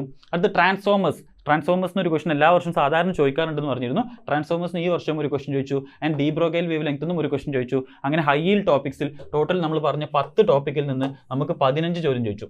ഓക്കെ, 10 ടോപ്പിക്കിൽ നിന്ന് 15 ചോദിച്ചു. അപ്പോൾ നിങ്ങളൊരു കാര്യം മനസ്സിലാക്കണം, ഫിസിക്സിലും കെമിസ്ട്രിയിലൊക്കെ എന്താ വെച്ചാൽ ബയോളജി ഞാൻ ഏറ്റവും ലാസ്റ്റ് ചെയ്ത വീഡിയോ ആണ്, ഫിസിക്സും കെമിസ്ട്രിയൊക്കെ തുടക്കത്തിൽ ചെയ്ത വീഡിയോ ആണ്. അപ്പോൾ അതിൽ ഞാൻ വളരെ സൂപ്പർഫിഷ്യൽ ആയിട്ടുള്ള സ്റ്റാറ്റിസ്റ്റിക്കൽ അനാലിസിസ് നടത്തിയിട്ടുള്ളൂ. നിങ്ങൾക്ക് മനസ്സിലാവും, ഞാൻ 10 മാറും 16 ടോപ്പിക്ക് ആകെ ഞാൻ ഫിസിക്സ് പറഞ്ഞിട്ടുള്ളൂ. 50 ചോദ്യം നമുക്ക് ചോദിക്കുന്നവരെ, എന്നിട്ട് ഞാൻ 16 ടോപ്പിക്ക് പറഞ്ഞിട്ടുള്ളൂ. കാരണം ഞാൻ അത്ര സൂപ്പർഫിഷ്യലായിട്ട് അത് അനലൈസ് ചെയ്തിട്ടുണ്ടായിരുന്നുള്ളൂ. അപ്പം എന്നിട്ട് പോലും നമ്മൾ ആ സൂപ്പർഫിഷ്യൽ അനാലിസിസിൽ തന്നെ നമുക്ക് ആ 16 ടോപ്പിക്കിൽ നിന്ന് നമുക്ക് 15, 7, 22 ക്വസ്റ്റൻസ് ചോദിച്ചു. ഓക്കെ അല്ലേ? ഇനി ഫിസിക്സിലെ ഓരോ വോളിയത്തിൽ നിന്നും നമ്മുടെ ഫസ്റ്റ് ഇയറും സെക്കൻഡ് ഇയറും വരുന്ന ഓരോ വോളിയത്തിൽ നിന്നും എത്ര ക്വസ്റ്റൻസ് വരാൻ സാധ്യത ഉണ്ടെന്നുള്ളത് നമ്മളൊരു പ്രഡിക്ഷൻ നടത്തിയിരുന്നു. ആൻഡ് ഈ ടേബിൾ ശരിക്കും ഞാൻ പറയാൻ വിചാരിച്ചതല്ല, പക്ഷേ ഇവിടെ സ്റ്റാറ്റിസ്റ്റിക്സ് അത്ര അടിപൊളിയായിട്ട് വർക്ക് ചെയ്തുകൊണ്ട് ഈ ടേബിൾ എനിക്ക് നിങ്ങളോട് പറയാൻ വിടാൻ പറ്റുന്നില്ല. നമ്മൾ പറഞ്ഞിരുന്നു മോസ്റ്റ് ഇമ്പോർട്ടൻ്റ് ആയിട്ടുള്ള 4 വോളിയത്തിലും ഏറ്റവും ഇമ്പോർട്ടൻറ്റ് വോളിയം ഏതാണെന്ന് ചോദിച്ചാൽ ഞാൻ പറയും 12th ഫസ്റ്റ് വോളിയം ആണ് മോസ്റ്റ് ഇമ്പോർട്ടൻറ്റ്. ഓക്കെ, അതിൻ്റെ ആവറേജ് നമ്മൾ പ്രെഡിക്റ്റ് ചെയ്തിരുന്നത് 18 ക്വസ്റ്റൻ ആണ് 12th ഫസ്റ്റ് വോളിയത്തിൽ നിന്ന്. നമ്മളോട് ചോദിച്ചത് 18 ക്വസ്റ്റൻ തന്നെയാണ്. ഓക്കെ, ഇനി അത് കഴിഞ്ഞ ഏറ്റവും important topic 11th first volume എന്ന് ഞാൻ പറഞ്ഞിരുന്നു. അതിൻ്റെ ആവറേജ് 13.3 ആയിരുന്നു. നമ്മളോട് ചോദിച്ചത് 13 ക്വസ്റ്റൻ ആണ്. അതായത് നമ്പർ പോലും മാറിയിട്ടില്ല. നിങ്ങൾ നോക്കണം സ്റ്റാറ്റിസ്റ്റിക്സ് എത്ര അടിപൊളിയായിട്ടാണ് അവിടെ വർക്ക് ആവുന്നത്. ഇനി അത് കഴിഞ്ഞാൽ ഇമ്പോർട്ടൻ്റ് ആയിട്ടുള്ളത് നമ്മൾ 12th സെക്കൻഡ് വോളിയാണ്. അവിടെ 11.7 ക്വസ്റ്റൻ ചോദിക്കുന്നത് ഞാൻ പറഞ്ഞു. അവിടെ 12 ക്വസ്റ്റൻ ചോദിച്ചു. ആൻഡ് അത് കഴിഞ്ഞാലുള്ള ടോപ്പിക്കായിരുന്നു 11th സെക്കൻഡ് വോളിയം. അവിടുത്തെ നമ്മുടെ ആവറേജ് 6.3 ആയിരുന്നു. അവിടുന്ന് കറക്റ്റ് 7 ചോദ്യം ചോദിച്ചു. അതായത് ഈ 4 ബുക്സിൽ നിന്നും ചോദിക്കുന്ന ടോപ്പിക്സ്, അതായത് നിങ്ങൾ ഏറ്റവും കൂടുതൽ സ്ട്രെസ് ചെയ്യേണ്ടത്, ഞാൻ തുടക്കം മുതൽ ഈ വീഡിയോസിൻ്റെ അതായത് കഴിഞ്ഞ പ്രാവശ്യം വീഡിയോസ് ചെയ്തപ്പോഴേ ഞാൻ പറഞ്ഞാണ്, ഇത് നമുക്ക് ഒരു ചാപ്റ്ററും ഒഴിവാക്കാൻ വേണ്ടിയിട്ടല്ല നമ്മൾ ഈ വീഡിയോ ചെയ്യുന്നത്. നമ്മൾ ഏത് ടോപ്പിക്സ് അല്ലെങ്കിൽ ഏതൊക്കെ ക്വസ്റ്റ്യൻസ് ഏതൊക്കെ ചാപ്റ്റേഴ്സ് നമ്മൾ മാക്സിമം നമ്പർ ഓഫ് ക്വസ്റ്റ്യൻസ് ചെയ്യണം, ഏതൊക്കെ ചാപ്റ്റേഴ്സ് നമ്മൾ അവിടുന്ന് ബേസിക് ക്വസ്റ്റൻസ് മാത്രം ചെയ്താൽ മതി, അത് നമ്മൾ പ്രയോറിറ്റൈസ് ചെയ്യാൻ വേണ്ടിയിട്ടാണ് ഇത്. അപ്പോൾ ഈ ഒരു കാര്യം അറിയുന്ന കുട്ടിക്ക് മനസ്സിലാവും എന്ത് 12th ഫസ്റ്റ് വോളിയത്തിൽ നിന്ന് എങ്ങനത്തെ ക്വസ്റ്റൻസ് വന്നാലും ഞാൻ ചെയ്യാൻ റെഡി ആയിരിക്കണം. കാരണം അവിടുന്ന് ഓരോ വർഷവും ആ ഒരു ഒറ്റ വോളിയത്തിൽ നിന്ന് 18 ചോദ്യം ചോദിക്കുന്നുണ്ട്. ഓക്കെ, 11th സെക്കൻഡ് വോളിയം ആണെങ്കിൽ ഇവിടെ 6.3 ചോദിക്കുന്നുള്ളൂ. അപ്പോൾ അവിടുന്ന് അധികം ബേസിക് ക്വസ്റ്റൻസ് ആണ് ചോദിക്കാൻ സാധ്യത. അഡ്വാൻസ്ഡ് ക്വസ്റ്റൻസ് ചോദിക്കൂല എന്നെല്ലാം പറയുന്നത്. പക്ഷേ more number of advanced questions നിങ്ങൾ പ്രാക്ടീസ് ചെയ്യേണ്ടത് എപ്പോഴും കൂടുതൽ ക്വസ്റ്റൻസ് ചോദിക്കുന്ന ഏരിയ എന്നാണ്. ഓക്കെ അല്ലേ? ഇനി ഈ ടേബിൾ ഞാൻ ഇവിടെ അധികം ഡിസ്കസ് ചെയ്യാൻ ആഗ്രഹിക്കുന്നില്ല. കാരണം നമ്മൾ പറഞ്ഞ പോലെ നമുക്ക് ഒരുപാട് സമയം എടുക്കും. നമ്മൾ ഓൾറെഡി ഡിസ്കസ് ചെയ്ത കാര്യമാണ്. പക്ഷേ ഒറ്റ കാര്യം മാത്രം നമ്മൾ പറഞ്ഞിരുന്നു, ഫിസിക്സിലെ മൊത്തം ഫിസിക്സിലെ ചാപ്റ്റേഴ്സിൽ മോസ്റ്റ് ഇമ്പോർട്ടൻറ്റ് 3 ചാപ്റ്റേഴ്സ് ഏതൊക്കെയാണെന്ന് ചോദിച്ചു കഴിഞ്ഞാൽ 1 current electricity, 2 units and measurement, 3 ray optics. ഇത് 3 ഞാൻ പറഞ്ഞത്. ആ 3 ഞാൻ വേറെ കളറിൽ മാർക്ക് ചെയ്തിരുന്നു. ജസ്റ്റ് നോക്കുക. നമ്മൾ കറണ്ട് ഇലക്ട്രിസിറ്റി എന്ന് പറഞ്ഞത് 4.3 ക്വസ്റ്റൻസ് ആണ്. നമ്മളോട് ചോദിച്ചത് 4 ക്വസ്റ്റൻ ആണ്. റേ ഓപ്റ്റിക്സ് നമ്മൾ പറഞ്ഞത് 3.2 ക്വസ്റ്റൻ ആണ്, അല്ലെങ്കിൽ 3.3 ക്വസ്റ്റൻ ആണ്. പക്ഷേ അത് ഈ പ്രശ്നം കുറച്ച് കുറഞ്ഞു 2 ചോദിച്ചിട്ടുള്ളൂ. പക്ഷേ യൂണിറ്റ്സ് ആൻഡ് മെഷർമെൻറ്റ് നമ്മൾ ആരും ഇമ്പോർട്ടൻ്റ് അല്ല എന്ന് വിചാരിക്കുന്ന units and measurement statistically extremely important ചാപ്റ്ററാണ്. നിങ്ങൾ ആ ഫിസിക്സ് വീഡിയോ എടുത്ത് നോക്കിക്കഴിഞ്ഞാൽ ഞാൻ പറയുന്നത് നിങ്ങൾക്ക് കാണാം. അപ്പോൾ യൂണിറ്റ്സ് ആൻഡ് മെഷർമെൻറ്റിന് ലാസ്റ്റ് 3 വർഷത്തിൻ്റെ ആവറേജ് നമ്മൾ പ്രെഡിക്റ്റ് ചെയ്തത് 3 ക്വസ്റ്റൻ ആയിരുന്നു. ഈ വർഷം കറക്റ്റ് 3 ക്വസ്റ്റൻ ചോദിച്ചു. അപ്പോൾ എല്ലാവരും സിമ്പിളാന്ന് പറയുന്നുണ്ടെങ്കിലും statistically speaking units and measurement very important ആണെന്നുള്ളത് ഈ വർഷത്തെ നീറ്റ് പേപ്പർ തെളിയിച്ചിരിക്കുകയാണ്. സോ ഈ 3 ചാപ്റ്റേഴ്സ് അല്ലാത്ത ബാക്കി ചാപ്റ്റേഴ്സ് നോക്കുകയാണെന്നുണ്ടെങ്കിലും അതും സ്റ്റാറ്റിസ്റ്റിക്കലി പ്രെഡിക്റ്റബിൾ ആയിരുന്നു. ഫോർ എക്സാമ്പിൾ നിങ്ങൾ മോഡേൺ ഫിസിക്സിലെ topics dual nature, atoms and nucleus, semiconductor നോക്കുകയാണെങ്കിൽ ഡുവൽ നേച്ചറിന്റെ പ്രെഡിക്റ്റഡ് ആവറേജ് 2.3 ആയിരുന്നു. അവിടുന്ന് 2 ചോദിച്ചു. ആറ്റംസ് ആൻഡ് ന്യൂക്ലിയസിന്റെ സെമി കണ്ടക്ടറിന്റെയും ആവറേജ് 2.7 ആയിരുന്നു. അവിടുന്ന് 3 ചോദിച്ചു. എന്ന് വെച്ച് കഴിഞ്ഞാൽ ഇവിടെ ഇതെല്ലാം സ്റ്റാറ്റിസ്റ്റിക്കലി പ്രെഡിക്റ്റബിൾ ആയിരുന്നു. ഓക്കെ, അപ്പോൾ ഇത്രയാണ് ഫിസിക്സ് എന്ന് നമ്മൾ പറയാൻ ഉദ്ദേശിച്ച കാര്യം. ഇനി നമുക്ക് നേരെ കെമിസ്ട്രിയിലോട്ട് പോകാം. അപ്പോൾ കെമിസ്ട്രിയിൽ ഇന്നവിറ്റബിൾസിൽ നമ്മൾ പറഞ്ഞ ടോപ്പിക്സ് ടോട്ടലി 8 ടോപ്പിക്സ് ആയിരുന്നു നമ്മൾ പറഞ്ഞിട്ടുണ്ടായിരുന്നത്. ആ 8 ടോപ്പിക്സിൽ നിന്ന് ടോട്ടലി 14 ക്വസ്റ്റൻസ് ചോദിച്ചു. ഓക്കെ, 8ൽ നിന്ന് ടോട്ടലി 14 ക്വസ്റ്റൻസ് ചോദിച്ചു. അപ്പം ആ ടോപ്പിക്സ് ഏതൊക്കെയാണെന്ന് നോക്കാം. സോ നമ്മൾ ഇന്നവിറ്റബിൾസിലെ ഫസ്റ്റ് ടോപ്പിക്ക് സ്റ്റോയിക്യോമെട്രി. അപ്പോൾ സ്റ്റോയിക്യോമെട്രി നമുക്കറിയാം സം ബേസിക് കൺസെപ്റ്റ്സിലെ ടോപ്പിക്കാണ്. അപ്പോൾ സം ബേസിക് കൺസെപ്റ്റ്സിലെ നമ്മുടെ മോളിക്കുലർ മാസും അതേപോലെ റിയാക്റ്റൻറ്റിൻ്റെ മാസമൊക്കെ തന്നിട്ട് നമ്മൾ പ്രൊഡക്റ്റിൻ്റെ മാസം അങ്ങനത്തെ ഒക്കെ ചോദിക്കുന്ന കെമിക്കൽ റിയാക്ഷൻസ് നമ്മളോട് ടോട്ടൽ അങ്ങനത്തെ കാൽക്കുലേഷൻസ് 3 ചോദിച്ചു. ഓക്കെ, അടുത്തത് ഹൈബ്രിഡൈസേഷൻ ഷേപ്പ് ഒന്നേ ചോദിച്ചുള്ളൂ. ശരിക്കും ഞാൻ ഇതിൽ കൂടുതൽ പ്രതീക്ഷിച്ചതാണ് ഹൈബ്രിഡൈസേഷൻ ഷേപ്പ്. കെമിക്കൽ ബോണ്ടിങ് എല്ലാ വർഷം ക്വസ്റ്റ്യൻസ് ചോദിക്കുന്ന ഏരിയയാണ്. അടുത്തത് സോലിബിലിറ്റി പ്രൊഡക്റ്റ് ഈ വർഷം ക്വസ്റ്റ്യൻസ് ഒന്നും ഉണ്ടായിരുന്നില്ല. അടുത്ത ഓർഗാനിക് നെയിമിംഗ് എല്ലാ വർഷം ക്വസ്റ്റ്യൻസ് ചോദിക്കുന്നതാണ്. ഈ വർഷം ഒരു ക്വസ്റ്റ്യൻ ചോദിച്ചു. അടുത്ത ഇലക്ട്രോ കെമിസ്ട്രിയിൽ സെൽ റിയാക്ഷൻസ് 2 ക്വസ്റ്റ്യൻസ് ചോദിച്ചു. അടുത്തത് കെമിക്കൽ കൈനറ്റിക്സിലെ റേറ്റ് റിയാക്ഷൻസ് അതിൽ പ്രോബ്ലംസ് ടോട്ടലി 3 ചോദിച്ചു. അടുത്തത് കോർഡിനേഷൻ കോമ്പൗണ്ട്സിലെ ലിഗാൻസിനെ കുറിച്ചുള്ള ചോദ്യങ്ങൾ ടോട്ടലി 3 ചോദിച്ചു. ആൻഡ് കാർബോഹൈഡ്രേറ്റ്സ് ബയോമോളിക്യൂൾസ് നിന്ന് ഈ വർഷം ഒറ്റ ക്വസ്റ്റനാണ് കെമിസ്ട്രിയും ചോദിച്ചത്. ബയോളജിയിലെ ബയോമോളിക്യൂൾസിന് 6 ക്വസ്റ്റൻ ചോദിച്ചു. കെമിസ്ട്രിയിലെ ബയോമോളിക്യൂൾസിന് ഒറ്റ ക്വസ്റ്റനേ ചോദിച്ചുള്ളൂ. പക്ഷേ ഞാൻ പറഞ്ഞിരുന്നു ബയോമോളിക്യൂൾസിൽ ഏറ്റവും ഇമ്പോർട്ടൻറ്റ് ടോപ്പിക് കാർബോഹൈഡ്രേറ്റ്സ് ആണ്. ആ ചോദിച്ച ഒരു ചോദ്യം കാർബോഹൈഡ്രേറ്റിൽ നിന്നായിരുന്നു. ഓക്കെ, ഇതാണ് ഇൻഎവിറ്റബിൾസ്. ഇനി ഹൈ ഈൽഡ് ടോപ്പിക്സ് നോക്കുകയാണെങ്കിൽ ഫിസിക്സിലെ പോലെ തന്നെ വളരെ കുറച്ച് ഹൈ ഈൽഡ് ടോപ്പിക്സ് നമ്മൾ കെമിസ്ട്രിയിലും പ്രെഡിക്റ്റ് ചെയ്തിട്ടുള്ളൂ. ആകെ 9 ടോപ്പിക്സ് നമ്മൾ പറഞ്ഞിട്ടുള്ളൂ. ആ 9 ടോപ്പിക്സിൽ നിന്ന് 10 ക്വസ്റ്റൻ ചോദിച്ചു. Okay, first enthalpy and Gibbs energy ഈ വർഷം ചോദ്യങ്ങളില്ല. അടുത്തത് കെമിക്കൽ ബോണ്ടിങ്ങിൽ തന്നെ ബോണ്ട് ഓർഡറിനെ കുറിച്ചുള്ള ക്വസ്റ്റൻസ്, ബോണ്ട് ഓർഡറെ കുറിച്ചുള്ള 2 ക്വസ്റ്റൻസ് ഈ വർഷം ഉണ്ടായിരുന്നു. അടുത്തത് bonding and anti bonding orbitals ഈ വർഷം ക്വസ്റ്റൻ ഇല്ല. അടുത്തത് സ്ട്രക്ചർ ഓഫ് ആറ്റത്തിൽ നിന്ന് ക്വാണ്ടം നമ്പേഴ്സ് ഒരു ക്വസ്റ്റൻ ഉണ്ടായിരുന്നു. അടുത്തത് ഓർഗാനിക്കിലെ പ്യൂരിഫിക്കേഷൻ എല്ലാ വർഷവും ഒരു ക്വസ്റ്റൻ ചോദിക്കുന്ന ഏരിയയാണ്. അവിടുന്ന് ഈ വർഷം ഒരു ക്വസ്റ്റൻ ചോദിച്ചു. അടുത്തത് ഇക്വിലിബ്രിയത്തിലെ ഇക്വേഷൻസ് വെച്ചിട്ടുള്ള നമ്മളെ KCയും KPയും എല്ലാം വെച്ചിട്ടുള്ള ക്വസ്റ്റൻസ് എത്ര ചോദിച്ചു? നമ്മളോട് 3 ക്വസ്റ്റൻസ് ചോദിച്ചു. അടുത്തത് ഗ്രൂപ്പ് 17 പീരിയോഡിക് ടേബിളിൽ എപ്പോഴും ഇമ്പോർട്ടൻ്റ് ആയിട്ടുള്ള ടോപ്പിക്കാണ് ഞാൻ പറഞ്ഞിരുന്നു. ഗ്രൂപ്പ് 17 നമ്മളോട് ഒരു ക്വസ്റ്റൻ ചോദിച്ചു. അടുത്തത് ആൽഡോൾ കണ്ടൻസേഷൻ ഈ വർഷം ക്വസ്റ്റൻ ചോദിച്ചിട്ടില്ല. അടുത്തത് ഞാൻ പറഞ്ഞിരുന്നു ഒരുപാട് ടോപ്പിക്സ് ഡിലീറ്റ് ചെയ്യുന്നതിന് പകരം ആഡ് ചെയ്യുന്ന ടോപ്പിക്കാണ് ഏത്?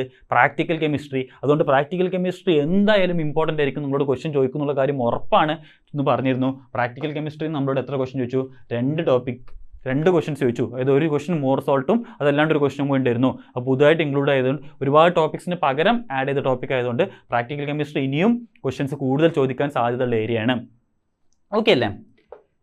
ഇനി ഇനോർഗാനിക് ഓർഗാനിക് ഫിസിക്കലിൽ എന്താ സംഭവിച്ചെന്നുള്ളത് ജസ്റ്റ് നമുക്ക് നോക്കാം. അതായത് ഇത് നമുക്ക് ശരിക്കും ഇതൊരു സ്റ്റാറ്റിസ്റ്റിക്കൽ ഡാറ്റ അല്ല കറക്റ്റ്ലി. കാരണം എന്താ വെച്ചാൽ കഴിഞ്ഞ വർഷം സിലബസ് മാറിയിട്ടുണ്ട്, ഒരുപാട് ചാപ്റ്റേഴ്സ് ഡിലീറ്റ് ചെയ്തിട്ടുണ്ട്. ശരിയല്ലേ? അപ്പോൾ ഇതിൽ വേരിയേഷൻസ് ഉണ്ടാവും. പക്ഷേ സ്റ്റിൽ നിങ്ങൾ നോക്കുക, ഓർഗാനിക്കിൽ നിന്ന് ടോട്ടൽ 17 ക്വസ്റ്റൻ വരുന്നതാണ് നമ്മൾ വിചാരിച്ചത്. ഓർഗാനിക്കിൽ നിന്ന് ടോട്ടൽ 17 ക്വസ്റ്റൻസ് വരുന്നതാണ് നമ്മൾ വിചാരിച്ചത്. അവിടെ ചോദിച്ചത് 15 ക്വസ്റ്റനും ഈ +2 പ്രാക്ടിക്കലാട്ടോ, പ്രാക്ടിക്കൽ കെമിസ്ട്രിയാണ്. നമ്മളോട് ശരിക്കും ഓർഗാനിക്കിൽ നിന്ന് മാത്രം ചോദിച്ചത് 15 ക്വസ്റ്റൻസ് ആണ്. ഓക്കെ, ഇനോർഗാനിക് ഇതുവരെ ചോദിച്ചിരുന്നത് 13 ക്വസ്റ്റൻസ് ആയിരുന്നു. പക്ഷേ നമുക്ക് ഡിലീറ്റ് ചെയ്ത ടോപ്പിക്സിൽ ഒരുവിധം ചാപ്റ്റേഴ്സ് എല്ലാം ഇനോർഗാനിക് ആണ്. സ്വാഭാവികമായിട്ടോടും ചോദിക്കുന്ന ക്വസ്റ്റൻസിൻ്റെ എണ്ണം കുറയും. 13 കുറഞ്ഞ് എത്രയായി? 10 ക്ലിയർ അല്ലേ? ആ കുറഞ്ഞ ക്വസ്റ്റൻസ് അവർ എവിടേക്ക് ഇൻക്ലൂഡ് ചെയ്തെന്ന് അറിയോ? ഓൾറെഡി ഫിസിക്കൽ കെമിസ്ട്രി ആയിരുന്നു. ഞാൻ പറഞ്ഞിരുന്നു ഇനോർഗാനിക് ഓർഗാനിക് ഫിസിക്കലിൽ ഏറ്റവും ഇമ്പോർട്ടൻ്റ് ഏതാണെന്ന് ചോദിച്ചു ഞാൻ ഒറ്റ ഉത്തരവേ ഉള്ളൂ, ഫിസിക്കലാണ്. കാരണം ഫിസിക്കലിൻ്റെ ആവറേജ് കഴിഞ്ഞ വർഷങ്ങളിലൊക്കെ തന്നെ അതിൻ്റെ ആവറേജ് 20 ആയിരുന്നു. ഈ വർഷം ഇത് വീണ്ടും കൂടി, അത് 23 അപ്പം ചോദ്യം വർത്താനൊന്നുമില്ല. ഇനി നിങ്ങളോട് ഏതാണ് കെമിസ്ട്രിയിൽ ഏറ്റവും ഇമ്പോർട്ടൻ്റ് ആയിട്ട് പഠിക്കേണ്ടതെന്ന് വെച്ച് കഴിഞ്ഞാൽ obviously that is physical chemistry. കാരണം ഓൾറെഡി അത് 20 ക്വസ്റ്റൻ ചോദിച്ചിരുന്നു. ഈ വർഷം ഇനോർഗാനിക് നിന്ന് ഒഴിവാക്കിയ ക്വസ്റ്റൻസ് വരെ അവർ വീണ്ടും ആഡ് ചെയ്തിട്ടുള്ളത് ഫിസിക്കലിലോട്ടാണ്. ഓക്കെ അല്ലേ? സോ ഈ ടേബിൾ അധികം ഡീറ്റെയിൽ ആയിട്ട് ഡിസ്കസ് ചെയ്യാൻ ഞാൻ ഉദ്ദേശിക്കുന്നില്ല. പക്ഷേ നമ്മൾ പറഞ്ഞിരുന്നു കെമിസ്ട്രിയിൽ ഏറ്റവും ഇമ്പോർട്ടൻ്റ് 2 ചാപ്റ്റേഴ്സ് ഏതാണെന്ന് ചോദിച്ചു കഴിഞ്ഞാൽ ഒന്ന് നമ്മളിവിടെ റെഡ് കളറിൽ മാർക്ക് ചെയ്തിട്ടുള്ള കെമിക്കൽ ബോണ്ടിങ്ങും അടുത്തത് ഓർഗാനിക് കെമിസ്ട്രി സം ബേസിക് പ്രിൻസിപ്പിൾസും ആണ്. ഓക്കെ, ഈ 2 ചാപ്റ്റേഴ്സ് ആണ് കെമിസ്ട്രിയിൽ ഏറ്റവും ഇമ്പോർട്ടൻ്റ് നമ്മൾ പറഞ്ഞിരുന്നു. അപ്പോൾ കെമിക്കൽ ബോണ്ടിങ് ഈ വർഷം ചോദിച്ചിട്ടുള്ളത് നമ്മൾ ആവറേജ് നമ്മൾ പ്രഡിക്ഷൻ 3.7 ആയിരുന്നു. ഏകദേശം കറക്റ്റ് 4 ക്വസ്റ്റൻസ് ആണ് കെമിക്കൽ ബോണ്ടിങ്ങിന് ചോദിച്ചിട്ടുള്ളത്. Organic chemistry some basic principles നമ്മൾ പ്രെഡിക്റ്റ് ചെയ്തിട്ടുള്ളത് 5.3 ആയിരുന്നു ആവറേജ്. പക്ഷേ ഈ വർഷം ചോദിച്ചിട്ടുള്ളത് 4 ക്വസ്റ്റൻസ് ആണ്. 5.3 ആയിരുന്നു നമ്മൾ ലാസ്റ്റ് 3 ഇയേഴ്സിലെ പ്രഡിക്ഷൻ. പക്ഷേ ഒന്ന് കുറഞ്ഞു, 4 ചോദിച്ചത്. ബട്ട് സ്റ്റിൽ കെമിസ്ട്രിയിൽ ഏറ്റവും കൂടുതൽ ക്വസ്റ്റൻസ് ചോദിച്ച 2 ചാപ്റ്റേഴ്സ് അത് രണ്ടും തന്നെയാണ്. പിന്നെ ബയോളജിയിൽ ബയോഡൈവേഴ്സിറ്റി പോലെ കെമിസ്ട്രിയിൽ എന്നെ ഞെട്ടിച്ചൊരു ചാപ്റ്റർ ഉണ്ട്. അതായത് ആൽക്കഹോൾ, ഫീനോൾ ആൻഡ് ഈതർ. നമ്മൾ സ്റ്റാറ്റിസ്റ്റിക്സ് വർക്ക് ചെയ്യാണ്ടിരുന്ന ഒരു ഏരിയയാണ്. അതിൻ്റെ പ്രഡിക്ഷൻ 1.7 ഉണ്ടായിരുന്നുള്ളൂ. പക്ഷേ അവിടെ നിന്ന് 4 ക്വസ്റ്റൻസ് ചോദിച്ചു. പക്ഷേ അത് ഓർഗാനിക്കിലെ ടോപ്പിക് ആയതുകൊണ്ട് തന്നെ നമുക്കൊരു ഉറപ്പും പറയാൻ പറ്റില്ല. അടുത്ത വർഷം ചിലപ്പോൾ അമീൻസിനായിരിക്കും ഏറ്റവും കൂടുതൽ ക്വസ്റ്റൻസ് ചോദിക്കുന്നത്. ഓക്കെ, സോ ഇതായിരുന്നു ഫിസിക്സിലെയും കെമിസ്ട്രിയിലും ബയോളജിയിലെയും മോസ്റ്റ് ഇമ്പോർട്ടൻറ്റ് ടോപ്പിക്സ്, നമ്മൾ പറഞ്ഞ ടോപ്പിക്സും അതിൽ നിന്ന് ചോദിച്ച നമ്പർ ഓഫ് ക്വസ്റ്റൻസും. So if somebody ask me NEET 2025 ഏറ്റവും ഇമ്പോർട്ടൻ്റ് ആയിട്ടുള്ള ടോപ്പിക്സ് ഏതാണെന്ന് ചോദിച്ചു കഴിഞ്ഞാൽ അത് വീണ്ടും ഇത് തന്നെയാണ്. കാരണം ഇത് സ്റ്റാറ്റിസ്റ്റിക്സ് ഒരിക്കൽ പ്രൂവ് ചെയ്തു. കാരണം നമ്മൾ പ്രഡിക്റ്റ് ചെയ്ത ടോപ്പിക്സിന് 150% ക്വസ്റ്റൻസ് ചോദിച്ചു. അപ്പോൾ ഏറ്റവും ഇമ്പോർട്ടൻറ്റ് ടോപ്പിക്സ് ഏതാണെന്ന് ചോദിച്ചു കഴിഞ്ഞാൽ അഗെയിൻ ഇതിലൊരു മാറ്റമൊന്നുമില്ല. കാരണം ഇത് സ്റ്റാറ്റിസ്റ്റിക്സ് ആണ്. അതുകൊണ്ട് അടുത്ത വർഷത്തേക്ക് പുതിയ സംഭവങ്ങളൊന്നുമില്ല. അടുത്ത വർഷത്തേക്കും ഏറ്റവും ഇമ്പോർട്ടൻറ്റ് ടോപ്പിക്സ് ഇത് തന്നെയാണ്. ഇനി ഇത് കൂടാണ്ട് കഴിഞ്ഞ വർഷത്തെ വീഡിയോ ഞാൻ ചെയ്യുമ്പോൾ അപ്പോൾ ഞാൻ ഡാറ്റ ഉണ്ടാക്കുമ്പോൾ ചില ടോപ്പിക്സ് അങ്ങനെ 2-3 സ്ഥലത്തൊക്കെ ചോദിച്ചിട്ടുണ്ടാവും. പക്ഷേ എല്ലാ വർഷത്തെ പേപ്പറിലും കാണാത്തതുകൊണ്ട് ഞാൻ ഒഴിവാക്കിയ കുറച്ച് ടോപ്പിക്സ് ഉണ്ട്. അത് ഈ വർഷം ചോദിച്ചിരുന്നു ചില ടോപ്പിക്സ്. അത് കൂടാണ്ട് ഈ വർഷം തീരെ പ്രതീക്ഷിക്കാണ്ട് ചോദിച്ച കുറച്ച് ടോപ്പിക്സ് ഉണ്ട്. അപ്പോൾ ഈ 2 ഗ്രൂപ്പും കൂടി ഇൻക്ലൂഡ് ചെയ്തിട്ട് നീറ്റ് 2025 ഇമ്പോർട്ടൻസ് ആയിട്ടുള്ള കുറച്ച് ടോപ്പിക്സും കൂടി നമ്മൾ ഇൻക്ലൂഡ് ചെയ്തിട്ടുണ്ട്. സോ നീറ്റ് 2025 പുതിയ ഇമ്പോർട്ടൻറ്റ് ടോപ്പിക്സ് ഏതൊക്കെയാണെന്നുള്ളത് നോക്കാം. അപ്പോൾ അതിൽ ഫസ്റ്റ് ടോപ്പിക്കാണ് ഡയമെൻഷൻസ്. അപ്പോൾ ഡയമെൻഷൻസ് ഞാൻ എന്തുകൊണ്ട് കഴിഞ്ഞ വീഡിയോയിൽ ഇൻക്ലൂഡ് ചെയ്തിട്ടില്ല എന്ന് ചോദിച്ചു കഴിഞ്ഞാൽ അത് ഓൾറെഡി ഇംപ്ലൈഡ് ആണ്, അല്ലെങ്കിൽ ഇത് ഓൾറെഡി അണ്ടർസ്റ്റുഡ് ആണ്. കാരണം ഫിസിക്സിലെ ഏറ്റവും ഇമ്പോർട്ടൻ്റ് ആയിട്ടുള്ള 3 ചാപ്റ്ററിൽ ഒരു ചാപ്റ്റർ യൂണിറ്റ്സ് ആൻഡ് ഡയമെൻഷൻ എന്ന് പറഞ്ഞു. അങ്ങനെയാണെന്നുണ്ടെങ്കിൽ എന്തായാലും അതിന് ഡയമെൻഷൻസ് ചോദിക്കുന്നുള്ള ഉറപ്പാണ്. അപ്പോൾ അത് ഓൾറെഡി അണ്ടർസ്റ്റുഡ് ആയതുകൊണ്ടാണ് ഞാൻ അങ്ങനെ ഒരു സെപ്പറേറ്റ് ആയിട്ട് ടോപ്പിക്കായിട്ട് ഇടാഞ്ഞത്. ബട്ട് ഡയമെൻഷൻ എന്നുള്ള ടോപ്പിക്ക് അതായത് ഡിഫറൻറ്റ് ക്വാണ്ടിറ്റീസിൻ്റെ ഡയമെൻഷൻ വളരെ ഫ്രീക്വൻ്റ് ആയിട്ട് ചോദിക്കുന്നുണ്ട്. അതുകൊണ്ട് ഒരു സെപ്പറേറ്റ് ടോപ്പിക്കായിട്ട് ഇടണം തോന്നി. അടുത്തത് acceleration due to gravity. Acceleration due to gravity ഞാൻ എൻ്റെ വീഡിയോയിൽ ഞാൻ അതൊരു ഇമ്പോർട്ടൻറ്റ് ടോപ്പിക്കായിട്ട് പറഞ്ഞിട്ടില്ല. പക്ഷേ നിങ്ങൾ ഡോപ്പയിലെ സ്റ്റുഡൻസ് ആണെന്നുണ്ടെങ്കിൽ ഗ്രാവിറ്റേഷൻ എടുത്ത് ഞാനാണ്. അപ്പോൾ അതിൽ ഞാൻ മോസ്റ്റ് ഇമ്പോർട്ടൻറ്റ് 3 ടോപ്പിക്സ്, ഗ്രാവിറ്റേഷനിലെ മോസ്റ്റ് ഇമ്പോർട്ടൻറ്റ് 3 ടോപ്പിക്സിലെ ഒരു ടോപ്പിക്ക് പറഞ്ഞത് ആക്സലറേഷൻ ടു ഗ്രാവിറ്റിയാണ്. അതല്ലാണ്ട് 2 ഇമ്പോർട്ടൻറ്റ് ടോപ്പിക്സും കൂടി പറഞ്ഞിരുന്നു. ഒന്ന് എസ്കേപ്പ് വെലോസിറ്റിയും ഒന്ന് ന്യൂട്ടൺസ് ലോ ഓഫ് ഗ്രാവിറ്റേഷനും. അപ്പോൾ ഈ 3 എണ്ണത്തിൽ പെടുന്ന ടോപ്പിക്കാണ്. ആക്സലറേഷൻ ടു ഗ്രാവിറ്റി ഈ വർഷം ചോദിച്ചു, അതുകൊണ്ട് അത് ഇൻക്ലൂഡ് ചെയ്യണമെന്ന് തോന്നി. അടുത്ത് വർക്ക് എനർജി പവറിൽ പവർ വെച്ചിട്ടുള്ള ക്വസ്റ്റൻസ് എല്ലാ വർഷവും ചോദിക്കുന്നുണ്ടെന്നുള്ളത് എനിക്ക് ഈ വർഷത്തെ പേപ്പറും കൂടി നോക്കിയപ്പോൾ ട്രെൻഡ് അനാലിസിസിൽ മനസ്സിലായി. സോ പവർ വെച്ചിട്ടുള്ള ക്വസ്റ്റൻസ് ഇമ്പോർട്ടൻ്റ് ആണ്.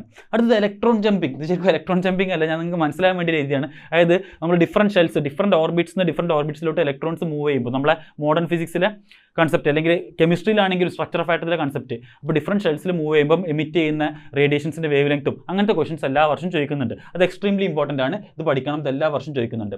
അടുത്തത് യങ്സ് മോഡുലസ് മെക്കാനിക്കൽ പ്രോപ്പർട്ടീസ് സോളിഡ്സും ചോദിക്കുന്ന ഒരു ക്വസ്റ്റൻ എപ്പോഴും യങ്സ് മോഡുലസ് ആണ്. ഓക്കെ, സോ അതും ഇമ്പോർട്ടൻ്റ് ആണ്. അടുത്ത സർക്കുലർ മോഷനെ കുറിച്ച് ഈ വർഷം തന്നെ 2 ക്വസ്റ്റൻ ഉണ്ട്. എല്ലാ വർഷവും സർക്കുലർ മോഷനെ കുറിച്ച് ക്വസ്റ്റൻസ് ചോദിക്കുന്നുണ്ട്. സോ നമ്മൾ ഇതിലെ തന്നെ സെക്കൻഡ് സ്റ്റാർ ടോപ്പിക്കാണ് സർക്കുലർ മോഷൻ. എല്ലാ വർഷവും ചോദിക്കുന്ന ടോപ്പിക്കാണ്. അടുത്തത് ഇലക്ട്രോണിക് കോൺഫിഗറേഷൻ. നമ്മൾ കെമിസ്ട്രിയിലോട്ട് പോവുകയാണ്. കെമിസ്ട്രിയിലെ ഇലക്ട്രോണിക് കോൺഫിഗറേഷനും പീരിയോഡിക് ടേബിളും, അതായത് പീരിയോഡിക് ടേബിളിലെ പ്രോപ്പർട്ടീസ്, പീരിയോഡിക് ടേബിളിലെ ഇലക്ട്രോനെഗറ്റിവിറ്റി അല്ലെങ്കിൽ അവരുടെ വാലൻസി, ഇതെല്ലാം വെച്ചിട്ടുള്ള പ്രോപ്പർട്ടീസ് വെച്ചിട്ടുള്ള പ്രോബ്ലംസ്, അല്ലെങ്കിൽ ഇലക്ട്രോണിക് കോൺഫിഗറേഷൻ നമ്മൾ ഹാഫ് ഷെല്ല് മോർ സ്റ്റേബിൾ ആണെന്നുള്ള കോൺസെപ്റ്റ് ഒക്കെ വെച്ചിട്ടുള്ള ക്വസ്റ്റൻസ് ഈ വർഷം ഉണ്ടായിരുന്നു. അപ്പം ഇലക്ട്രോണിക് കോൺഫിഗറേഷനും പീരിയോഡിക് ടേബിളും എക്സ്ട്രീംലി ഇമ്പോർട്ടൻ്റ് ആണ്. അതാണ് നമ്മുടെ 3ാമത്തെ സ്റ്റാർ ടോപ്പിക്ക്. ഓക്കെ, അടുത്ത റിഡോക്സ് റിയാക്ഷൻസ് ഒരു സെപ്പറേറ്റ് ചാപ്റ്റർ തന്നെയാണ്. അതിന് എല്ലാ ഒരു വർഷം ഒരു ചോദിക്കും. സോ ഒരു ടോപ്പിക്കും ഒരു ചാപ്റ്റർ എന്നുള്ള രീതിയിൽ നമുക്ക് 2ആയിട്ട് കൺസിഡർ ചെയ്യാം. ഓക്കെ, സോ നമ്മൾ അടുത്ത ടോപ്പിക്ക് എൻസൈംസ്. നിങ്ങൾക്കറിയാം ബയോമോളിക്യൂൾസിൻ്റെ ടോപ്പിക്കാണ്. അപ്പോൾ ബയോമോളിക്യൂൾസ് ഞാൻ പറഞ്ഞു ഈ വർഷം ടോട്ടൽ 6 ചോദ്യങ്ങൾ ചോദിച്ചു. അതിൽ 1 അതോ 2 ചോദ്യങ്ങൾ എൻസൈംസിൽ നിന്നായിരുന്നു. ആൻഡ് പ്രീവിയസ് ഇയർ പേപ്പർ നോക്കുകയാണെങ്കിലും എൻസൈംസ് അത്യാവശ്യം ക്വസ്റ്റ്യൻ ചോദിക്കാറുണ്ട്. അടുത്ത് ബയോമോളിക്യൂൾസ് ജനറ്റിക് എഞ്ചിനീയറിംഗ്. ഇതാണ് നമ്മുടെ അപ്ഡേറ്റഡ് സിലബസിലെ ഒരു ഇമ്പോർട്ടൻറ്റ് ടോപ്പിക്ക്. അടുത്തത് പോളിനേഷനെ കുറിച്ച് ഈ വർഷം ഒരു ക്വസ്റ്റ്യൻ ചോദിച്ചു. പ്രീവിയസ് ഇയറിലും പോളിനേഷനെ കുറിച്ച് ക്വസ്റ്റ്യൻസ് ചോദിച്ച് കണ്ടിട്ടുണ്ട്.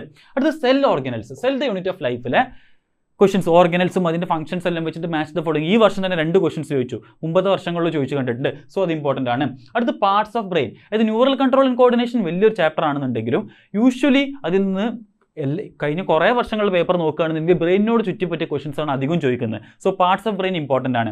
അടുത്ത ടോപ്പിക്ക് കോക്രോച്ച്. അപ്പോൾ കോക്രോച്ച് സ്ട്രക്ചറൽ ഓർഗനൈസേഷനിലെ ടോപ്പിക്കാണ്. ഞാൻ കഴിഞ്ഞ പ്രാവശ്യം അന്വേഷിച്ചപ്പോൾ എനിക്ക് അറിയാൻ പറ്റിയത് കോക്രോച്ച് ഈ വർഷത്തെ പേപ്പറിൽ ഉണ്ടായിരിക്കില്ല എന്നുള്ള രീതിയിലാണ് ഞാൻ കേട്ടത്. കോക്രോച്ച് ഡിലീറ്റ് ടോപ്പിക് ആയിരുന്നു എന്നാണ് ഞാൻ കേട്ടത്.